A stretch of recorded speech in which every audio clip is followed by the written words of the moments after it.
يا مساء الخير والجمال على كل حبايبي. النهارده بجد هعمل معاكم الفراخ المشوية، وطبعا التتبيلة الذهبية بقى اللي هيدمنوها في البيت. عايزة فراخ مشوية في الفرن تطلع احلى من المطاعم، طرية ومتحمرة والريحة تجيب لاخر الشارع.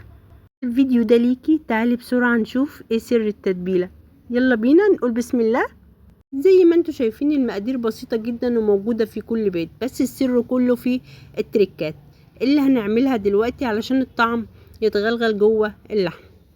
كبة كده هنزل ببصلاية متقطعة، وهحط بهارات شوي، وهحط معلقة كبيرة ملح، وهحط معلقة سكر، وهحط معلقة هريسة شطة، وهحط طبعا لو انت بتحبي الشطة هتحطي كمان نص معلقة صغيرة كده، وهحط هنا كوباية صغيرة لبن، وهحط كمان معلقة صلصة، ممكن تستبدليها برضو بطماطماية لو ما عندكيش صلصة، وعصير ليمونتين كبار. طبعا عندك بهارات شوي هتحطي معلقة كبيرة، وهتحطي حبة خل صغننين كده، وهنضرب الكلام الجميل ده كده مع بعضه. بصوا الريحة حكاية. بالقارب بتاعنا او الصينية بتاعتنا، وهنحط فيها الفراخ. طبعا انا الفراخ دي نقعها كويس قوي، يعني انا غسلها ونقعها كويس جدا في محلول النقع بتاعنا علشان طبعا الزفارة وكده. وهحط حبة بقى من التتبيلة كده، وهرص الفراخ. عاوزه اقول لكم طبعا التتبيله ريحتها حكايه. انا طبعا بصوا الفراخ ما شاء الله بيضه خالص ازاي. انا حطاها طبعا في محلول النقع، انا عملته معاكم قبل كده على فيديو على القناه. اللي ما شافوش ممكن يشوفوا، هو على على القناه محلول النقع للفراخ. تحفه بجد، بيشيل اي زفاره وبمكونات بسيطه جدا، وكل المكونات في البيت.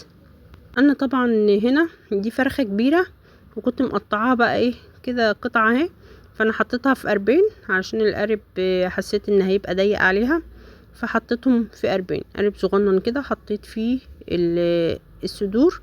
وبعد كده هنا كده جبت السكينة بقى بصوا علشان التتبيلة تدخل كده في اللحمة اهو، وتتشرب خالص من التتبيلة. انا كده بقى اهو بالسكينة اهو عشان نحط بقية كمية التتبيلة فوقيها.